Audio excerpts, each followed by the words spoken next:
página web www.modahombrediazbravo.es y en las redes sociales en Moda Hombre Díaz Bravo, o consulta cualquier duda en nuestro teléfono 91 439 5431.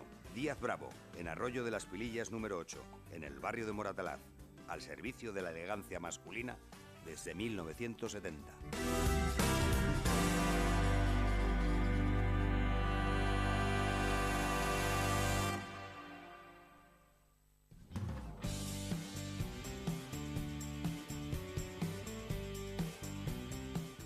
Sociedad Civil con Julio Moreno, en Radio Intercontinental, Madrid. Tengo un millón de carencias que etiquetan mi conciencia con sello de perdedor. Tengo un carnet de parado, San Benito colgado, un poco de mal humor. Desde que hace ya algunos años me inmiscuí en este mundo tan bello como complejo del periodismo, mi percepción de lo que significa ser periodista ha ido variando, como ocurre en todos los ámbitos de la vida. Yo, que, como he dicho ya en muchas ocasiones, me muevo en el lado fácil del periodismo, en la opinión y el entretenimiento, tengo que reconocer que empecé este programa con la inocencia del Nobel, como un niño que, si tiene los ojos y los oídos convenientemente abiertos, aprende cada día de lo que va observando. Y es verdad que me sigo desarrollando en el mismo ámbito, en la opinión y el entretenimiento, por fortuna para mi salud mental y física, pero no es menos cierto que con el paso del tiempo he ido descubriendo la enorme responsabilidad que supone tener en tus manos el medio para llegar al gran público. La opinión es como la cabeza, todo el mundo tiene una, pero no hay que olvidar que la difusión de una opinión convenientemente aderezada puede ser una bomba de relojería que, como tal, puede estallar de manera controlada o puede explotarte en las manos, causando unos daños colaterales tan inesperados como indeseables. Por eso, en las ocasiones como la de hoy, en que tengo la fortuna de tener en mi mesa a uno de los grandes del periodismo con mayúsculas, procuro rescatar al niño del que antes he hablado, para absorber, con la conciencia del que se sabe aprender, todo lo que puedan enseñarme aquellos que, como nuestro invitado de hoy, han arriesgado su trabajo, su economía y hasta su vida en el compromiso de cumplir con el sagrado deber de desvelar la verdad. Hoy tengo la fortuna de tener a mi lado a uno de esos hombres que han antepuesto su vocación a todo lo demás, para salvaguardar algo tan importante, incluso en esta democracia impostada que nos toca sobrevivir, como el derecho de información. Hoy ha venido a Sociedad Civil José Antonio Avellán. Soy Julio Moreno, a los mandos técnicos Pablo Fernández. Estamos en Radio Intercontinental y esto es Sociedad Civil. Si alguien me dé el móvil de Lucifer. ¿Quieres vender tu casa? ¿Necesitas dinero con urgencia? Te damos la solución ya. Somos Remax New Life. Tenemos soluciones financieras para nuestros clientes y si lo necesitas, te adelantamos dinero antes de la venta. Así podrás vender tranquilamente y conseguir el mejor precio de mercado. ¿Tienes mucha prisa para vender? Te compramos tu casa en una semana. ¿Qué necesitas? Llámanos y Pilar Monge, con más de 10 años de experiencia en el sector, te asesorará personalmente. Llama ahora al 629 58 12 35. Para nosotros, tu tranquilidad es lo primero. Llama al 629 58 12 35.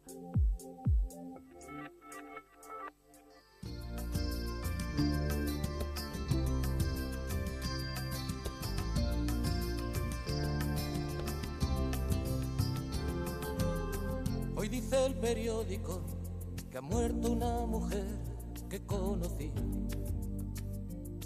que ha perdido en su campo el Athletic y que ha amanecido nevando en París, que han pillado un alijo de coca, que a piscis y acuarios les toca el vinagre y la hiel, que aprobó el Parlamento Europeo una ley a favor de abolir el deseo. José Antonio, bienvenido. Muy buenas, encantado de estar aquí, Julio, y en esta casa que tengo aquí un par de amigos que me caen muy bien. Bueno, es una de las radios decanas de la frecuencia. Es Radio Continental Madrid, es de las legendarias, ¿no? Sí, aquí ha empezado gente gente que ya no está, desgraciadamente, incluso. Héctor del Mar, Gaspar Rossetti, yo que sé, cantidad de Gaspar le conocí yo en Intercontinental, Héctor del Mar también, a Sotillos, Eduardo Sotillos también, había un montón de gente Y luego ya las chicas de la Inter, que fue el fenómeno de explosión de la Inter en la FM. Intercontinental era una onda media. En la FM estaba Ana Rosa Quintana, estaba Mara, estaba Ketty del Palacio. Ana del Palacio, Ketty, no me acuerdo del apellido. Joder, estaba de moda entonces aquella radio. Sí, era fuerte, me acuerdo. Fíjate Modesto La Fuente, 42, me acuerdo. Modesto La Fuente, efectivamente. Mira, fíjate que yo siempre lo cuento esto cuando hablamos de la radio, que aquí se hacía lo del consultorio de Elena Francis en esta radio. Algo que fue, bueno, pues oye, muy sonado. Sería mejor o peor programa, pero fue muy sonado. Sí. Oye, te agradezco muchísimo que hayas venido. Nada, por Dios. Sé que andas medio alejado del mundanal ruido el tiempo que no, puedes. Alejado no, para que me tengo que partir muy mucho, porque cambié mi vida con la pandemia, me obligaron a cambiar mi vida, entonces tenía que estar mitad de mi vida en mi pueblo, la otra mitad en Madrid, y decidí irme a hacerlo al revés.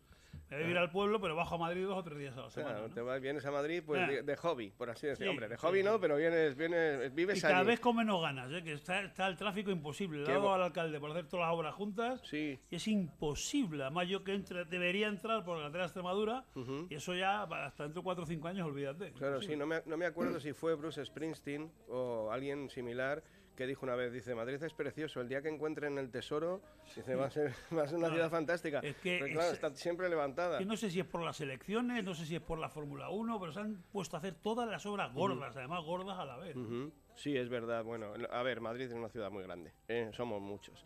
Pues fíjate que, como he dicho en la entradilla, yo me levanto todos los días con la firme intención de aprender algo. O sea, yo creo yo también. Sí, si no aprendes algo, cuando me ¿verdad? preguntan cuándo lo voy a dejar, digo, el día que me acuesto y no haya aprendido nada. Eso es. Yo solamente me levanto para aprender. Claro, entonces hoy es una masterclass, porque tenerte a ti aquí, en fin, tampoco, es no otra historia. No, hombre, a ver, vamos a ser claros, ¿eh? Yo te miro desde la base de la pirámide, hablábamos el otro día también aquí de la pirámide, yo te miro desde la base y te veo en la cima, ¿eh? O sea que esto es... Un día yo te invito, lo digo porque hablaba esta mañana con un amigo, te invito a que vengas, creo que tengo una pronto en Valladolid, a alguna de las cosas más divertidas que yo hago en mi vida, aparte de los shows en teatros y demás, son charlas en la universidad. O sea, qué bien, fantástico. Se me pone todo patas arriba, el rector se cabrea, el decano se cabrea más, y pues les digo la verdad de la vida, la verdad de lo que están haciendo y la verdad de lo que están estudiando y la verdad de esta profesión. Entonces se quedan un poco planchados. Tengo entendido que una vez delante de un decano y otra gente de la universidad dijiste que bueno, que dejasen ya a esa gente que no vale para nada la facultad. Eso fue en Salamanca. Digo, el primero que sobra es este señor de mi derecha, que es el rector, ¿no? Digo, esto no, se están quitando el dinero, el tiempo y la vida. Esto no vale para nada. Vaya plan, sí, también. Porque era una universidad donde después de 5 años no habías pisado un estudio de radio ni un estudio de televisión. Entonces, claro. ¿De qué estamos hablando? ¿Qué te enseñan? ¿No? No les enseñan a debatir, no les enseñan a hablar, no les enseñan a nada. No, claro, sí, como dicen mis hijos, si no haces eso, te falta calle. ¿No? O sea, al final hay que pisar un estudio, como tú dices. Bueno, José Antonio, es la primera vez que vienes a Sociedad Civil. Con todo lo que tienes que contar, espero que no sea la última, porque tú eres una persona, en fin, que trae mucho... No da para una hora, o sea, quiero decir, no es que no dé para una hora, que una hora no me da pero para... no entiendo por qué, porque el otro día yo tengo un amigo, intimísimo amigo mío, desde el principio de los 80, que era Alfonso Rojo. Alfonso era novio de Ana Rosa Quintana, de la chica de la Inter, cuando yo estaba empezando a salir con Mara, que era otra chica de la Inter. Ahí nos conocimos los dos con 40 años menos, ¿no? Y el otro día Alfonso me dijo, joder, quiero hacer una cosa, una entrevista, no sé qué. Y por la tarde me llama y dice, tío, has roto todo el histórico de periodista digital. Y dice, está la gente loca por verte, como no dice más que barbaridades. Digo, yo barbaridades no digo ninguna, si no estaría aquí, estaría en la cárcel. No, barbaridades, un poco lo que he dicho antes, ¿no? Lo que dices son verdades, ¿eh? ¿Para qué estamos aquí, al final? Si no estaría en la cárcel, ya te lo digo yo. Hasta un periodista como yo, que básicamente se basa, como he comentado, en el entretenimiento y en el magazine, por así decir, y la opinión, creo que tenemos al final ese sagrado deber, ¿no? De decir la verdad. No, pero ¿sabes lo que pasa? Que yo creo que hay un reloj, en este país hay un reloj que está flota en el ambiente y luego cada uno tenemos nuestro propio reloj a la cabeza. Claro. Y el mío ha llegado un momento en que ya me da todo igual, o sea, me ha dado todo igual casi siempre, ¿no? En cuanto que no me corto con nada, por más que ahora dicen que si la censura, que si te miran mal. Si no me corté antes, ahora me corto menos, ¿no? Entonces, claro. Bueno, al final soy el niño terrible ya cuando he pasado de los 60, ¿no? Claro, sí. Mira, me acuerdo el otro día también lo comentaba aquí, que estamos en una edad en la que vemos mal de cerca, mira, aquí estamos los dos con las gafas, sí. Pero vemos a los gilipollas de lejos. Eso entonces, bueno, ya nos da igual lo que piensen de nosotros, a mí por lo menos, entiéndeme, siempre me da un poco igual, pero ahora más que nunca. Bueno, te decía, José Antonio, es la primera vez que vienes. El programa normalmente tiene un carácter, y es verdad, como te he dicho, te he comentado, que normalmente pues vienen mucha gente de la música, vienen artistas, etcétera, y nos gusta un poco descubrir, en el caso de periodistas, que también he tenido aquí periodistas, en fin, de alto nivel, pues que nos gusta un poco descubrir la persona que hay detrás, porque al final los conocemos por la faceta pública, ¿no? Por la faceta profesional. Así es que siempre que viene un invitado por primera vez, como es tu caso hoy, pues yo empiezo esta charla, porque a mí me gusta llamarlo charla, no entrevista. Está bien. Con la misma pregunta. Me gustaría que nos contases en tu propia percepción, pues quién es José Antonio Avellán, en el más amplio espectro. Pues se lo pone, creo que en mi perfil de Twitter, ¿no? Que es un niño del tiemblo, que desde muy jovencito, que yo creo que ha sido la gran suerte de mi vida, decidió que lo que quería era hablar por la radio, porque mi madre tenía un transistor de onda media envuelto en una funda de cuero, que iba a todos los lados con el aparatito. Mi sueño era algún día pues hablar por ese aparatito y que me escuchara mi madre. Y así fue, desde que tenía 12 o 13 años o 14, y fui buscando la oportunidad rabiosamente hasta que la encontré a los 18 en los 40 principales en Madrid, cuando los 40 principales no eran los 40 principales, era en una FM recién abierta, acababan de abrir las FMs, y era un programa que iba de 3 a 4 de la tarde, se llama Los 40 Principales. Luego fíjate cómo acabó y cómo son los 40 Principales, es un fenómeno mundial, ¿no? Sí, sí. Bueno, pues en aquellos 40 Principales empecé yo en el 78, en febrero. Tuve la suerte el otro día de entrevistar a Rafa Rever en su casa. Bueno, luego hablaremos de él porque hay alguna parte, efectivamente, tuve desarrollo profesional en el que tiene mucho que ver con él, en el que veis paralelos. Muchísimo. Un gran hombre, también Rafa, ya retirado, con una edad, pero con una cabeza privilegiada, la verdad. Fue una entrevista fantástica. Mucho talento. Pues José Antonio, para mí, y entiendo que esto es objetivo, tú eres un ejemplo de evolución periodística. Quiero decir, tú has pasado por todas las fases de crecimiento del periodismo. Como bien has dicho, empezaste muy joven, vocacional. Si no me equivoco, con 18 años estabas ya haciendo radio, como has comentado, con la radio musical.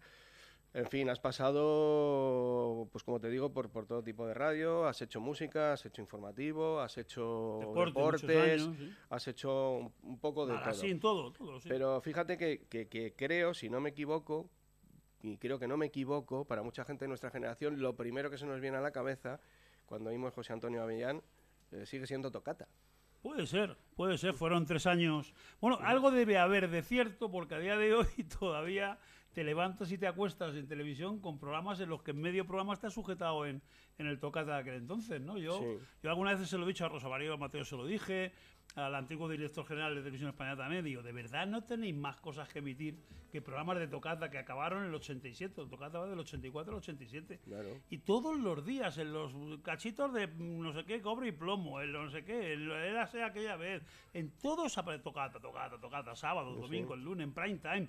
Es una cosa terrible, ¿no? Digo, joder, si me pagaran por cada repetición que hacéis, lo que me da pena es que no tengáis otra cosa que poner, ¿no? Sí, yo 40 años. Yo, por ejemplo, veo mucho, y además soy de los que cuando estoy haciendo zapping, si lo encuentro, me engancho, pues a este viaje al centro de la tele, que hemos comentado, de Pedro Santos, buen amigo y para mí un gran profesional, y ahí, bueno, ahí hay cantidad de cortes que son de Tocata, prácticamente todos. Sí, hay algunos que no me gustan, que es cuando critican al artista que esté en ese momento por el vestuario, por el peinado, por no sé qué, en la voz de Santiago Segura, que supongo que Santiago lo está leyendo, ¿no? Pero entonces, coño, es que hay que contextualizar. No vale que en el 2025 te pongas a juzgar la ropa de Tino Casal o la ropa de Nacho Cano, sin saber de dónde viene esa ropa y por qué. Entonces, pero por lo demás está bien, ¿no? Imagínate. Fíjate que pensando un poco en esto de Tocata, y tú que eres un hombre de radio, como yo en este caso humildemente pues también soy, pero fíjate qué fuerza tiene la imagen, ¿no? Qué fuerza tiene la televisión, y también hay que contextualizar, como tú acabas de decir, y pensar que entonces solo había una televisión, o sea, solo había una televisión pública. Entonces los niveles de radio. Claro, los niveles de audiencia eran bestiales, claro. El 100%, entonces, nosotros digamos el 100% de ser. La popularidad que, digamos, en aquella época te aporta ese programa, en fin, es algo que permanece. Fue duro para mí. Yo lo llevaba mucho peor mi mujer y la familia, porque no podíamos salir a ningún sitio. O sea, los fines de semana, que era el único día que tenía medianamente libre, y yo ya tenía un niño que nace en el 84 y una niña que cuando yo me estaba yendo de Tocata nace la segunda niña. Mi segundo hijo era una niña. Y cuando íbamos con los carritos, íbamos a un restaurante en la zona donde estábamos viviendo, o sea, era imposible. No podíamos ir a comer a ningún lado y entonces no había teléfonos móviles. Eso te iba a decir. Entonces, bueno, pues o en cámara o era el autógrafo de turno, o lo que fuera.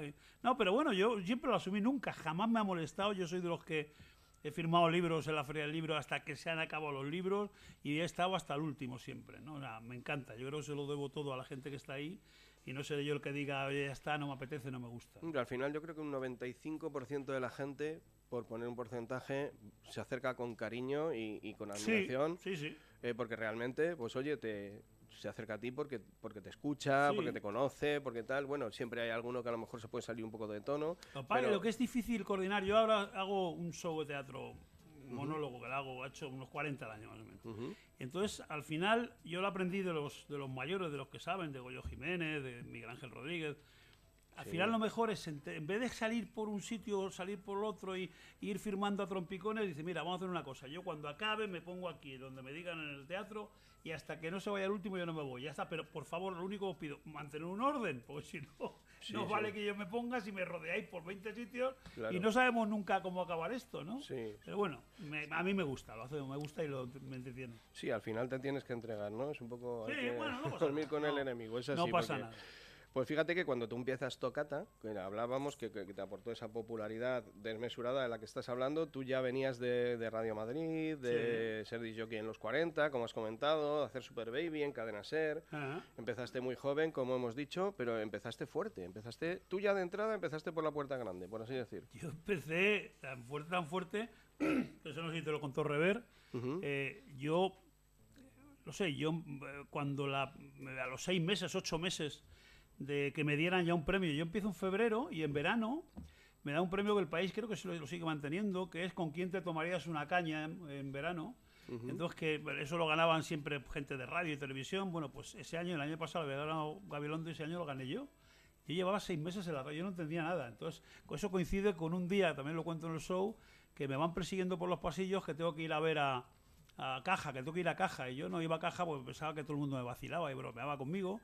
Y entonces fui a Caja un día ya porque me llevaron de las orejas y me dieron 4 o 5 sueldos y yo te juro por mis hijos que yo no sabía que por eso me pagaban. Entonces yo nunca fui a Caja en 5 meses porque pensé que yo ya me estaba ganando la vida yendo a mis discotecas con las copas gratis y me invitaban a comer los artistas y yo nunca pensé que iban a pagar por eso. En mi cabeza yo tenía 18 años y nunca pensé que por eso pagaban, ¿no? Pues que fíjate qué edad, ¿eh? Claro, es que fueron otra época, pero yo salía todos los días, conservo algunas, ¿no? Tengo un sentido del orden asqueroso, que ya me canso yo mismo de mi persona. Yo tengo todo organizado, todo guardado, pero tengo muchas revistas del Pronto, del Vale, del 10 Minutos. Yo estaba en todas las semanas. Las novias de allá, las mujeres de no sé qué. Entonces, aquello era un momento que no, era difícil de llevar. Difícil de digerir, sí. Como te he comentado, aquí viene pues mucha gente también de la música, etcétera. A ver, unos tuvieron más, otros tuvieron menos, pero es verdad que hubo esa época, ese boom.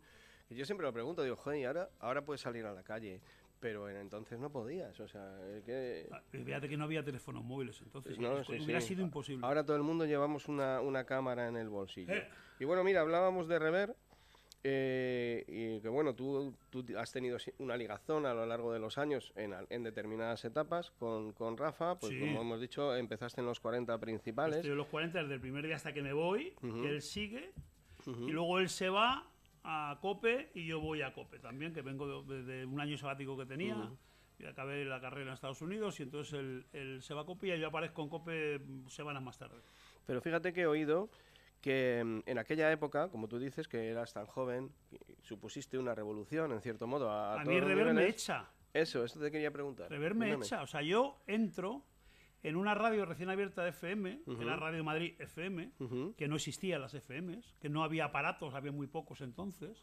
Y entonces, bueno, pues ahí trabajaban muchos grandes locutores y muchos relacionados con jefes de la compañía, una compañía familiar. Y claro, yo llego en el que la música para mí no era nada importante, era un instrumento. Y yo contaba chistes y bailaba y cantaba y hacía concursos y tiraba discos por la ventana donde está el Primar ahora y la gente se ponía abajo a esperar los discos.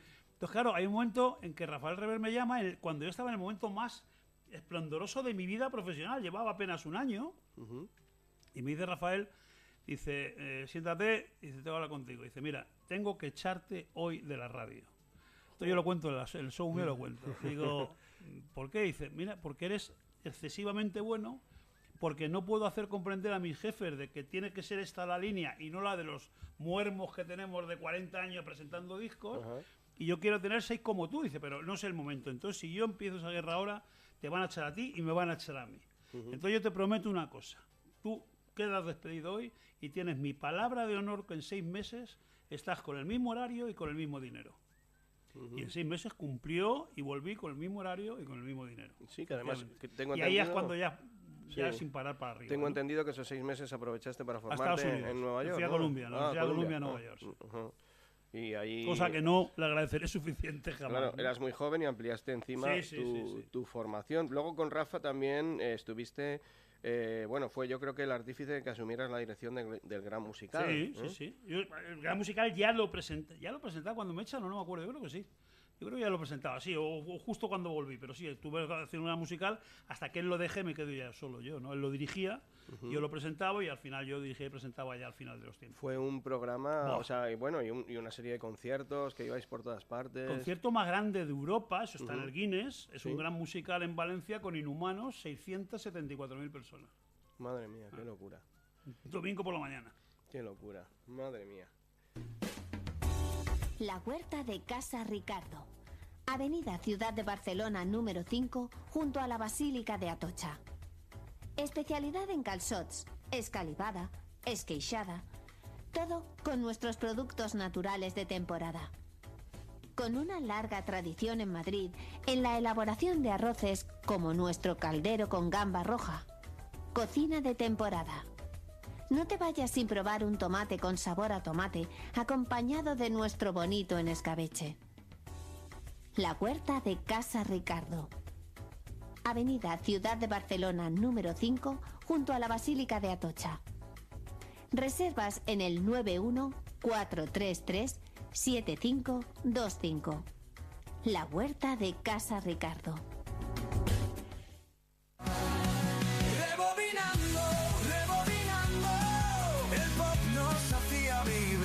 Radio Intercontinental patrocina la sección Rebobinando. No va a parar, del 85 al 95, un viaje esencial. Es nuestra banda sonora original, es algo universal. Bueno, para ir terminando este periodo musical de nuestra entrevista y de tu larguísima trayectoria, aunque tú siempre has seguido ligado a la música, como has dicho antes, pues dentro de esta sección, Rebobinando, este año, sea el invitado, que como te he dicho, la gran mayoría son músicos, pero sea músico o no, es una sección en la que nos gusta saber un poco, porque al final la música es algo muy determinante en la vida, ¿verdad? O sea, quiero decir, tú tienes una banda sonora ahí que te ha acompañado. Y yo soy de los que piensan que te influye, o sea, en cierto modo te influye en otros aspectos, ¿no? Entonces a mí me gustaría saber, en aquella época sobre la que versa este otro proyecto en el que ando inmerso, en Rebobinando 80-90 del siglo pasado, ¿qué tipo de música escuchabas tú? Aunque en tu caso sé que toda, pero bueno, la que te gustaba, la que escuchabas en casa. No tenía más remedio que escuchar la del trabajo, digamos, que la música pues, de los 40 y los LPs de actualidad y los singles de actualidad, españoles, ingleses, americanos, pero mi música, porque ahí tuve la suerte de no tuve hermanos mayores, pero sí un primo mayor que me influyó mucho y era muy proamericano, muy de las bandas de los Eagles, de Bob Dylan, de James Taylor, de la Creedence. Entonces aquello lo mamé de jovencito. Empecé mi grupo de amigos en Madrid cuando yo tenía 15 y 16 años. Todos nuestro vicio era la música, comprábamos discos, nos íbamos a casa de uno, a de otro, a la mía, a escuchar, nos intercambiábamos, hacíamos casetes. Y yo era, pues al final, acabé siendo un tío que tengo ya mis propios ídolos, que son los mismos de cuando tenía 18 años, y mis propios referentes. A mis ídolos, para que te hagas una idea, musicales de toda la vida fue el número 1 de lejos Bruce Springsteen, hasta que fue alguien ascendiendo, y le superó, que es Van Morrison, y luego detrás de Bruce Springsteen y Van Morrison, pues está Elton John, Rod Stewart, o sea, y los Eagles como banda, ¿no? O sea, y Fleetwood Mac, o sea, bandas americanas básicamente, ¿no? Muy finas, muy elegantes, muy músicos de verdad, sin trampas y cartón, auténticos, que con 70 años, 80 años siguen girando. Claro. O sea, que ya no le deben nada a nadie hace mucho y que siguen trabajando. Y luego hay figuras emergentes y para mí, te digo, eso es lo que yo traigo en el corazón, en la cabeza. Yo no he conocido ninguno de los que te he nombrado, ninguno tiene la materia prima que tiene una mujer que se llama Miley Cyrus. Miley Cyrus para mí es el artista más grande que yo he conocido en toda mi vida. Fíjate que a mí me gusta mucho. En toda mi vida. Sí. Es la hija, además que yo creo que es un experimento que Dios un día se entretuvo y mezcló al 33% a Janis Joplin, a Madonna y a Stevie Nicks. Y con la mezcla de las tres salió Miley Cyrus. Es un animal, es un portento. Sí, la verdad que además es una chica que ha sabido reciclarse. Sí, empezó como no es fácil, con Hannah Montana y no es fácil. Quitarse esa etiqueta, como tú dices, no es nada fácil, es muy complicado. Y bueno, y ahora para terminar con esta sección y como te digo con el tema musical, cuando te estás en casa tranquilo, relajado o te metes en la ducha, como hago yo, que me meto en la ducha y me pongo el altavoz, ¿qué música escuchas ahora? Playlist, al final yo soy como todo el mundo que no busca canciones en Spotify o me pongo playlists que tengo ya hechas, pues de clásicos de un lustro, de clásicos de una década, me encantan los covers, o sea, me encanta ver cómo un tío coge una canción original. Eso me gusta mucho a mí. Y juega, no digo que le imite y la haga igual, no, sino cómo se la lleva de un tema rápido a un tema lento, de un tema lento a un tema rápido. Bueno, pues un poco de todo, o sea, no puedo vivir sin música, en el coche voy con música, cuando camino, que un día me va a desaparecer en el monte, que me hago todos los días kilómetros y kilómetros, voy con música, siempre voy con música, y me encanta, no puedo vivir sin ella. Sí, yo aprovecho la ducha, el gimnasio, etcétera, y cuando viene el coche, claro. En fin, mira, fíjate qué curioso, te lo voy a contar, porque ha sido esta mañana, estaba yo oyendo precisamente, pues son estas que te saltan aleatoriamente, y me ha saltado una versión de Javier Álvarez, que hizo poco, pero lo hizo bien, de Soy el novio del novio de la muerte. Oye, increíble. Yo tampoco la conocía. Pues la recomiendo a todo el mundo. Me ha parecido una cosa alucinante. Se la lleva a un terreno completamente distinto, sin cambiar la letra, nada. Mira. O sea, me ha parecido alucinante. La recomiendo. Rebobinando, el pop nos hacía vibrar. Radio Intercontinental patrocina la sección Rebobinando. Música no va a parar. Del 85 al 95, un viaje esencial. Es nuestra banda sonora original. Es algo universal.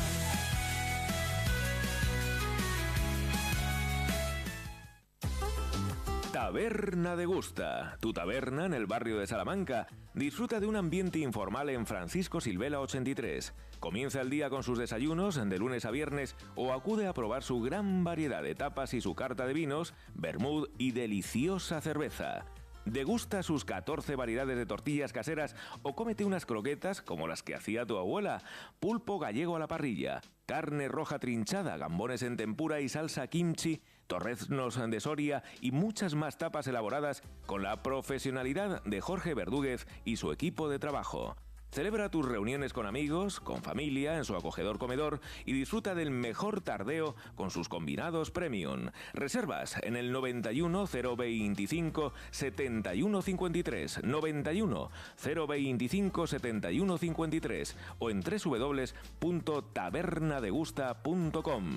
Degusta, me gusta, en Francisco Silvela 83, tu taberna en el barrio de Salamanca.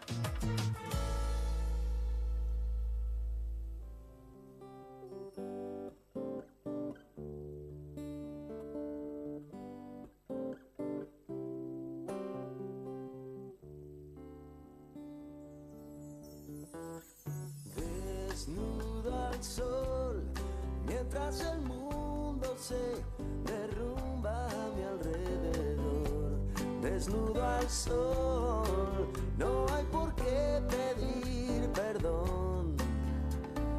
Me sorprendió una gran tormenta de energía positiva y yo desnudo al sol y nada más. Bueno, José Antonio, pues hasta aquí la faceta musical que bueno, que como comentábamos al final es una de... Te abrió unas puertas, ¿no? Te posicionó en una posición que luego supongo que ha sido fundamental para todo lo que luego ha venido, ¿no? Porque... Sí, no, me fue la entrada, el trampolín, lo que yo quería hacer, aparte de lo que más me gusta, donde me sigo sintiendo muy cómodo y donde estoy feliz y donde es una herramienta que domino y que es la música. La música fue una herramienta siempre para mí, ¿no?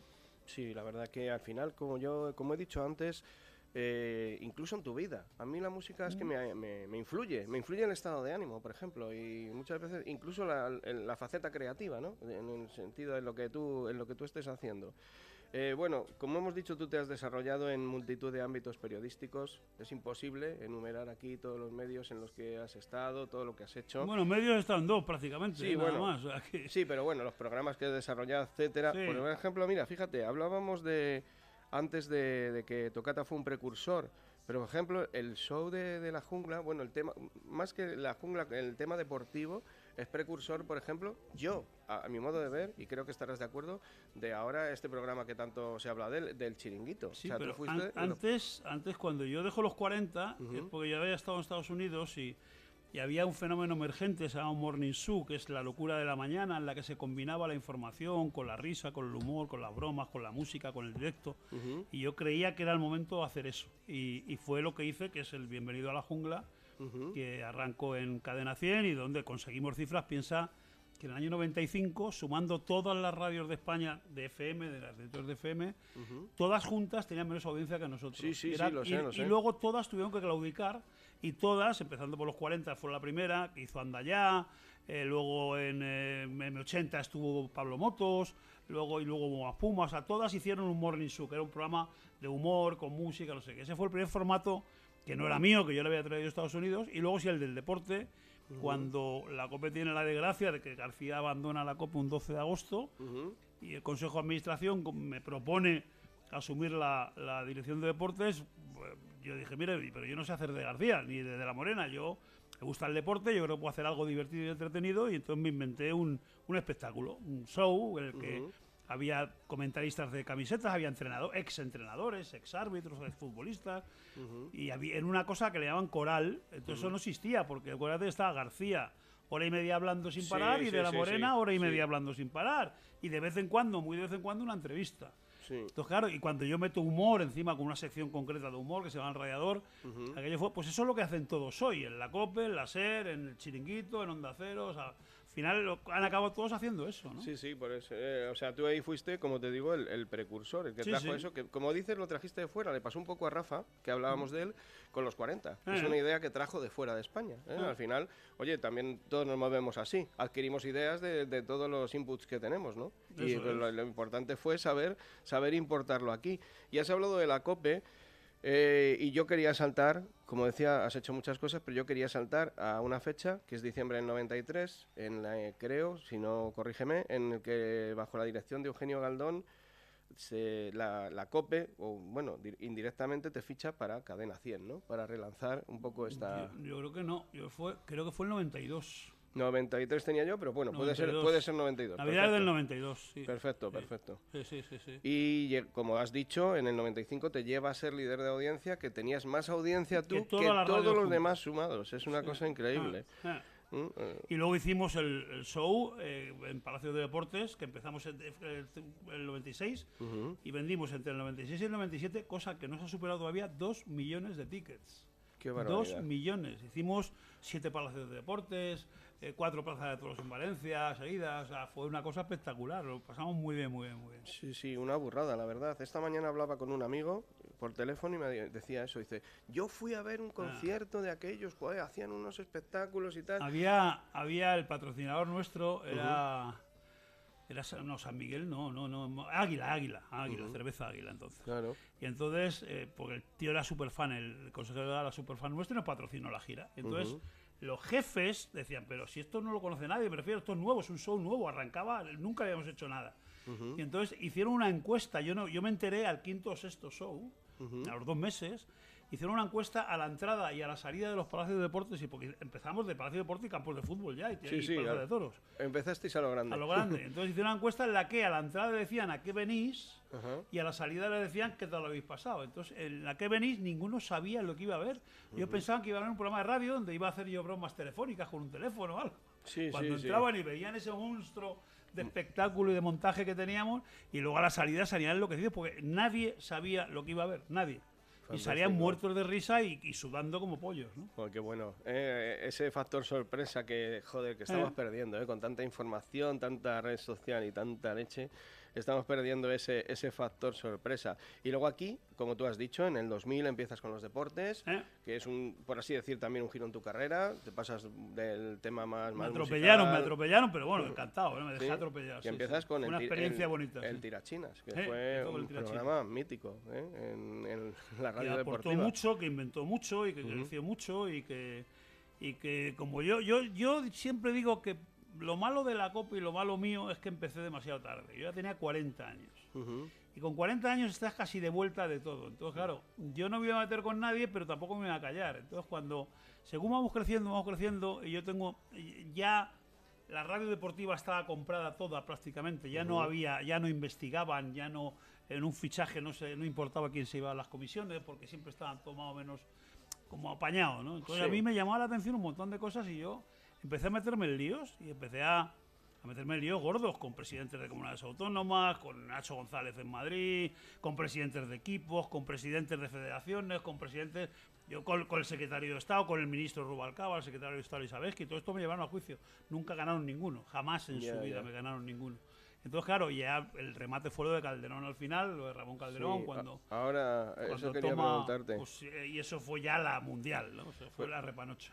Hay un tema un poco anterior a Calderón del que quiero que me hables, de Calderón, o de este tema en particular, no de Calderón como persona.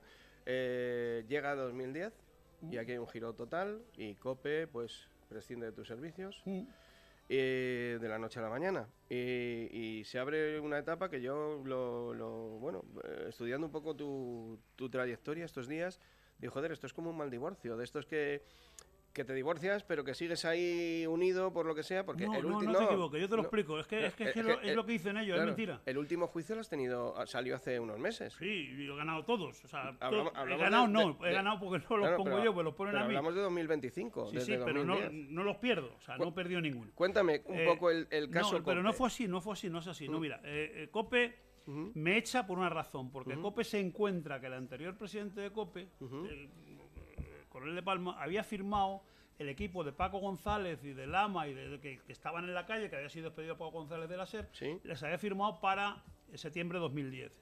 Yo estaba renovado hasta el 13, desde mayo del 10 yo estaba renovado hasta el 13. Y entonces hay un momento, tienen que decidir si se quedan, tienen 2 contratos en la mesa. Y entonces, con un agravante, Manolo Lama había puesto una cláusula en la que si yo continuaba en antena, en cualquier antena, ellos iban a tardar más en conseguir sus objetivos prometidos, con lo cual el precio tenían que pagarle más dinero. Entonces la COPE tenía la obligación de quitarme el micrófono y de que yo no trabajara en ningún sitio. Y me ofrece la vicepresidencia de COPE y que yo me quede en un despacho y que yo dirija. Digo, mira, yo esto no lo sé hacer. Digo, pues entonces me voy. Entonces, cuando ya nos ponemos tensos, me echan, me despiden a mí y al equipo, y entonces, bueno, pues lo ganamos también el juicio, y no pasó más hasta 2013 o 14, que hay un tema con la Comisión Nacional de Mercados y la Competencia, cuando ellos absorben y desmontan con la metralleta en la mano Punto Radio, la emisora de ABC, eso te iba a decir, que echan a 192 familias, o sea, digo, cojones, la Iglesia despidiendo a 192 familias. La mentira que usan en las Navidades del 2013 es que José Antonio Avellán ha abandonado, se ha ido de vacaciones en Navidad. Yo dirigía los deportes de ABC.radio con un equipo de gente. Que nos habíamos ido en Navidad y que no habíamos vuelto en enero a trabajar. Entonces la COPE pide a la Comisión Nacional del Mercado de la Competencia y al Ministerio de Economía que por favor que deje poner al equipo de deportes de COPE allí también para que haga las 2 programaciones. Y yo eso me entero, eso fue en Navidad, y eso me entero porque a mí me dicen que me toca ir, me pagan 10 veces más de mi finiquito con tal de que me fuera y no tocar los cojones. Y yo en marzo, en abril, me entero de aquella carta en la que dicen que yo me había ido y no había vuelto a trabajar. Ahí es cuando empieza mi pelea en COPE, no en el 10, ni en el 11, ni en el 12. Es con aquello. O sea, cuando yo lleva 3 años y pico fuera y mienten diciendo que yo me he ido de mi puesto de trabajo, yo con mi gente, y no habíamos vuelto en enero de vacaciones y los habíamos dejado colgados. Claro, pero a mí me llamaba la atención el encono que había observado, que ahora me lo estás aclarando por parte de COPE, que dice, bueno, vale, han fichado a otro, te prescinden de ti en 2010, se puede entender, es un tema al final, pero si profesional. Yo no discutí nada. No, eso, pero a mí me llamaba la atención el encono que ellos tenían en que no trabajases en otros medios. Claro, es que lo tienen firmado, que yo no puedo trabajar en otro medio. Claro, pero es que eso es lo que... En 3 años no podía trabajar en otro medio. Entonces, cuando yo voy a trabajar a ABC.radio, deciden comprar a ABC.radio para echarme. Ya, es que fíjate hasta qué punto, ¿eh? Esto está así, esto está demostrado. ¿Hasta qué punto? Y ya no tengo más peleas, aquello, pues me cabré porque decían que yo me había ido sin avisar. Y no tengo más peleas hasta que entra en una dinámica, no por culpa de nadie, sino porque Carlos Herrera, para entrar en COPE, exigía una cobertura X de audiencia en el país. Y la COPE no tenía esas emisoras que Carlos Herrera quería. Entonces empiezan a abrir emisoras piratas. Que esto, para que te hagas una idea, en Inglaterra la última emisora pirata que hubo fue en 1945. O sea, no hay emisoras piratas en Europa, ni en Estados Unidos, ni en México, ni en Paraguay, nada más que en España las que abre la COPE en aquella época. Y yo lo denuncio, digo, esto es competir, esto compite con las copetas cargadas, esto está haciendo trampa. Se enfadan conmigo y ya el remate es cuando descubro que hacen conciertos benéficos y que se quedan con el dinero. Fíjate. De todos los conciertos benéficos para el cáncer de mama, se quedan con el dinero. Con la iglesia hemos topado. Claro, eso es lo que yo no entendía. Yo sigo teniendo muchos amigos en el obispado, en obispados, muchos. La conferencia episcopal, curas, obispos, cardenales. Entonces no entiendo que jueguen con eso. La iglesia es intocable, tío. No metas a la iglesia en esto. Claro. No puede una empresa de la que la iglesia es accionista al 100% robar el dinero de los conciertos benéficos. Claro. Y ya los mato cuando un día ante un juez digo, mire, esto es muy fácil. Digo, dígales usted, y así me han metido 17 juicios por eso. Ya. Digo, dígale usted que publiquen sus cifras como hacen todas las organizaciones del mundo obligatoriamente cuando hacen un acto benéfico, publican las cifras. No, claro. Dígales que las publiquen y va a la iglesia y se niega a publicarlas. Y entonces cuando dice todo el mundo, coño, algo tiene que haber, y siguen sin publicarlas, ¿eh?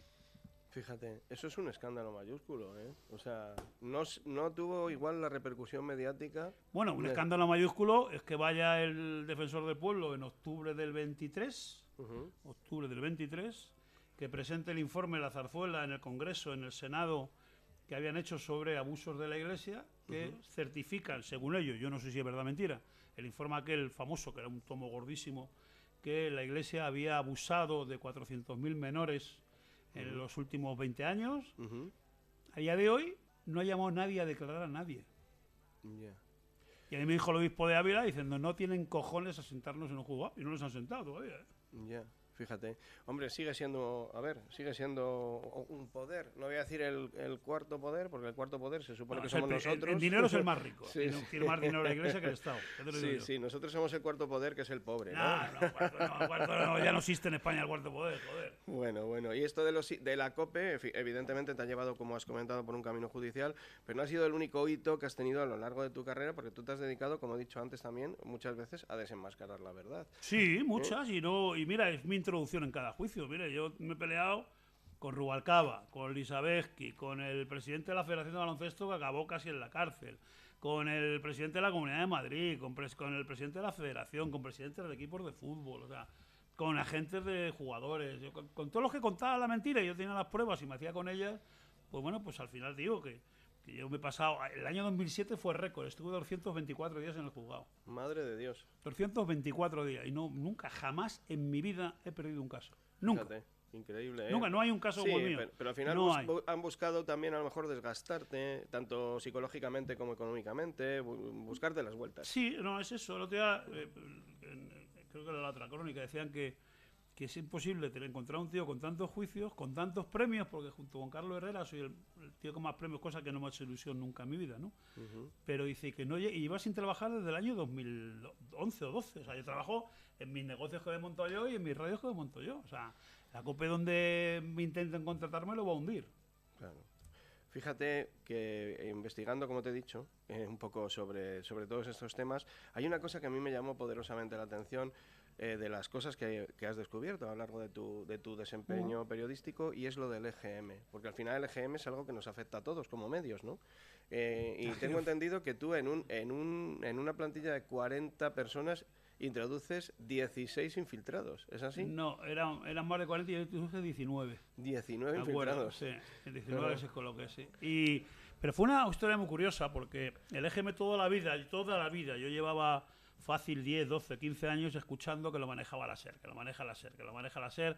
Entonces hubo un EGM que era la repanocha, que era como los estudios del CIS de Tezanos, igual, que era una locura. Entonces ya un día digo, oye, voy a organizar un equipo y voy a ver si encuentro a Del Cader, a la SER ahí manipulando, y introdujimos 19 personas en toda España, ¿eh? ¿Y lo encuentras? No, y no encontré a nadie. A la SER no. No encontré a nadie, ni a la SER, ni a Onda Cero, ni a nadie. No, encontré que no se hacía. Claro, es que no se hacía, vamos. No se hacía, era imposible, porque eran encuestas en casa, en pisos, de hora 45, con un señor que eran casi todos extranjeros, que tenía que entrar al cuarto derecha y que le abrieran la puerta y que aguantaran la charla 1 hora y 45 minutos, que te preguntaran por las compresas, por los detergentes, por el periódico y por la radio que escuchabas. O sea, eso no había Dios que lo hiciera. Y ellos mismos, sentados en las escaleras, se rellenaban las encuestas unos a otros, los encuestadores. Con lo cual yo lo que denuncio no es que esté manipulado, que era lo que yo esperaba encontrarme, ¿no? Denuncio que no se hace. Yeah. O sea, que de las 20.000 encuestas, me lo invento, se hacían 150. Y fíjate que has nombrado el CIS de Tezanos, y yo pensaba en eso ayer, cuando estaba haciendo esto, digo, joder, esto es como el CIS. Yo tampoco me lo creo, evidentemente, yo creo que no se lo crea nadie, pero bueno, en fin. Eso tampoco, ahí ni me denunciaron siquiera, porque dijeron que estábamos manipulando el EGM. Fíjate que nosotros lo contamos. Ante notario, menos mal, que esto empieza un septiembre y acaba un marzo. Y el septiembre decimos que ante notario, todos los días íbamos al notario, los 19 tíos, todos los días iban al notario contando lo que habían visto y lo que habían hecho. Joder. Y el último día se sabía que iba a ser, creo recordar, el 5 de marzo. Y el 6 de marzo convocamos a la dirección de IMC, del EGM, el presidente de la compañía, el CEO nuestro, todos, decir, señores, de antemano les pedimos perdón, yo no quise estar en la reunión, pero al final tuve que ir, de antemano les pedimos perdón, pero esto es lo que ha hecho la COPE en los últimos 8 meses. Se quedaron locos y lo que pedimos es que mejoren el sistema, porque esto es una ruina. Claro. Dijeron, hecho, no sacamos el próximo y muchas gracias y no sé qué. Y por la tarde la SER se descuelga de que había pillado el EGM manipulando a Bellán con un equipo de gente. Si hemos sido nosotros los que hemos ido a contárselo. Fue cómico aquello. En fin, cuando hay una verdad se trata de manipularla y darle la vuelta. Y antes hablaba en la entrada de que, bueno, que tú eres una persona que has comprometido ya no solo tu faceta profesional, sino que has llegado a comprometer tu propia seguridad. O sea, quiero decir, has tenido problemas serios y reales de seguridad, cosa que mucha gente a lo mejor desconoce. No, eso parece una tontería, pero al final puedes con ello y te acaba haciendo gracia. A mí me han intentado, de verdad, asesinar 3 veces. O sea, el juzgado hay 2 que está aprobado, que 2 veces. Hay una tercera que, bueno, que fue en mi pueblo además y no sé qué, pero lo que peor llevo lo de mi familia. O sea, desde octubre del 17 a mayo del 18, la Iglesia contrata a 6 tíos a 1.500 euros día para perseguir a mis hijos, a sus parejas, a mi mujer, a mi abogado y a su mujer, día y noche. Que es que un novio de mi hija pequeña, que vivía a 10 kilómetros de casa, le seguían todos los días hasta que iba a su casa a dormir. Madre mía. Entre octubre del 17 y mayo del 18. Pagado con el cepillo de la Iglesia. Madre mía, qué locura, ¿eh? A 1.500 euros día. Madre mía. Eran 6 o 7 tíos. Con el fin de sacarte algún trapo sucio. Y el informe era ese. Y agente 1 siguiendo a hija mayor de José Antonio Avellán, no sé qué, pasa al relevo, la agente 2 que cambia de coche, no sé qué, no sé cuánto. Madre mía. Eso fue de octubre del 17 a mayo del 18. ¿Ahí fue cuando tuviste que mandar a tus hijos fuera de España? ¿O esto fue anterior? No. Mis hijos fue con Calderón. Con Ramón Calderón, ¿verdad? Tuve que sacarles en apenas 48 horas, de España. Cuéntame un poco eso. No, porque nos filtran de que yo ya había tenido varios sustos y aparte no se tapaban, eran muy arrogantes, y entonces nos filtran agentes de seguridad importantes del Ministerio del Interior que había habido una filtración de que iban a poner droga en el coche de mis hijos o en el mío, no sé qué, no sé cuánto. Entonces me precintan los maleteros de mis hijos y del mío, hasta que ya un día nos dicen a la 1:00 de la mañana que no, que el tema va en serio, que han pillado un tío que dice que iban a por los hijos de Avellán para meterles en situaciones muy comprometidas. Y el juez nos recomienda que les separe de mi vida, o sea, que los separe más o menos. Yo tenía 2 hijos mayores en ese momento, bueno, los tres de la misma madre, como decía aquella, pero tenía 2 hijos, pues uno tendría 23, la otra 20, y luego había una niña de 11 o así, más o menos, de 9. Los 2 mayores, estaban los 3 en España, el mayor se fue a China a estudiar en la universidad, chino, la mayor se fue a Nueva York a estudiar un máster de comunicación y la pequeñita la mandamos a Manchester. ¿La mandamos? No, mi mujer los mandó porque yo no podía saber dónde iban. Y entonces yo no podía saber dónde estaban ellos. Y al final la pequeñita la tuvimos que traer porque no se adaptó, no pudo. Por si acaso se producía alguna filtración, o decías en algún sitio. Eso fue una vez nada más y fue en la época de Calderón. ¿Y el caso Calderón? Porque yo no lo tengo muy claro. ¿Qué no tienes claro? Yo tampoco. ¿Qué es lo que se estaba investigando?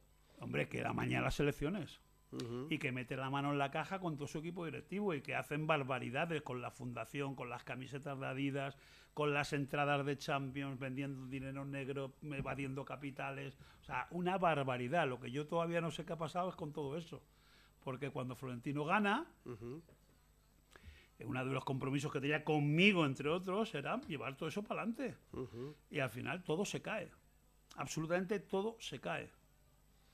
No investigó nada el Real Madrid de eso.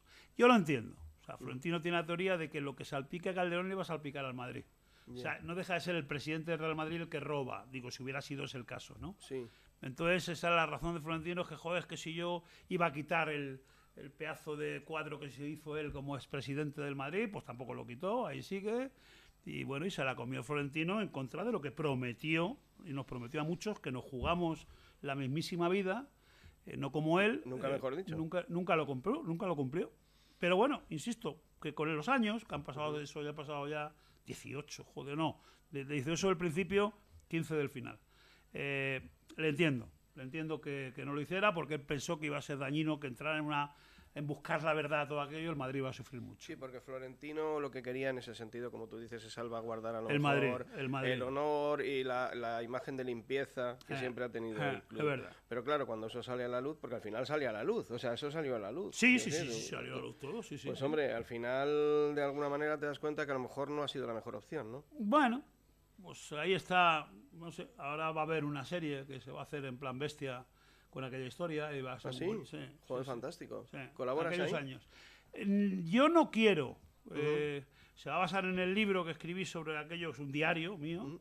Y entonces yo prefiero no hacerlo, salvo que tengan una duda concreta de algo. Oye, ¿qué pasó esto que no lo tenemos claro? Entonces sí, pero aportar ideas no, es que yo no sé, domino ese negocio y yo estoy contaminado. Yo no voy a tener opiniones objetivas nunca, ¿no? Entonces, espero no colaborar, espero que no me reclamen colaborar. Bueno, a lo mejor, muy por el contrario, perdóname que te corrija, porque yo soy así de chulo, con perdón, a lo mejor tu opinión es más objetiva que la del resto, porque tú conoces. Yo ya viví aquello y lo escribí. Entonces ya no puedo, porque primero no domino el tema visual, no he producido nada visual en mi vida, y ni sé ni tengo ganas de aprender. Pero hombre, lo único que estoy a disposición, y ya lo saben ellos, es, oye, pero ¿cómo fue aquello exactamente? Pues déjame que te lo cuente y te lo explique, pero no plasmar eso en la televisión, no sé cómo se hace, Bueno, el Real Madrid ha tenido ahí un par de baches con investigaciones tuyas, porque ya para terminar, que se nos está acabando el tiempo, ahora que has hablado de Florentino, aprovecho el caso famoso de los audios de Florentino. Pero los audios de Florentino, que eso está juzgado, ya salió el Supremo, la última, hace mayo de este año. Y lo dice el Supremo, yo no filtré nada y no di nada. O sea, todo eso es fruto de una edición del libro en la que van los audios que vienen, porque esos audios vienen todos en el libro, todos. Y entonces, sí, que son públicos, son de pública, en fin. Pues claro, para que nadie había leído el libro, entonces no sé. Cuando decía, no, es que esto, digo, si está en el libro desde 2015. Claro. Entonces, y los audios estaban en un CD dentro del libro. ¿Y esos audios a qué hacen mención? Porque yo no... ¿No los has oído? No, pues son audios en los que, como yo dije el primer día, a Florentino le venía de puta madre. Florentino criticaba a los jugadores golfos, a los jugadores vagos, a los entrenadores tontos. O sea, Entonces, claro, con lenguaje de aficionado. Joder, claro. Entonces, claro, al final, no solamente no valió para tocar o dejar herida a Florentino, sino que le encumbró mucho más en la masa social, ¿no? Yo estaba seguro que iba a ser así. Sí, porque al final... Florentino estaba encantado. Escucha, y se gustaba mucho a sí mismo. ¿Quién sobrevive a que te graben así tú y yo tomándonos una caña? Quiero decir que al final, oye, utilizas un lenguaje y una serie de expresiones que no vas a utilizar en un medio público, a lo mejor, ¿no? Pero como tú dices, eso, en cierto modo, le humaniza, ¿no? Y eso... Absolutamente. Final, él salió ganando mucho. Además. ¿Ves? Eso es algo que yo siempre digo... por ejemplo, aquí cuando viene algún político, que son a los que le hace falta, digo, joder, vente al programa que te humaniza. O sea, que vas a decir a la gente, pues, quién eres, de verdad, ¿no? Los políticos es que pisan sobre muchas minas, entonces son muy miedosos. Son miedosos por la naturaleza. Son gente que no vale nada más que para eso. Son vagos profesionales. Si no estarían en la empresa privada. Claro, Tú piensas que cualquier político, cualquiera que traiga, cualquiera, del uno al último, de los 350 del Congreso, si valiera para algo, estaría en la empresa privada. Entonces son lo peor de cada familia, el desecho de cada familia.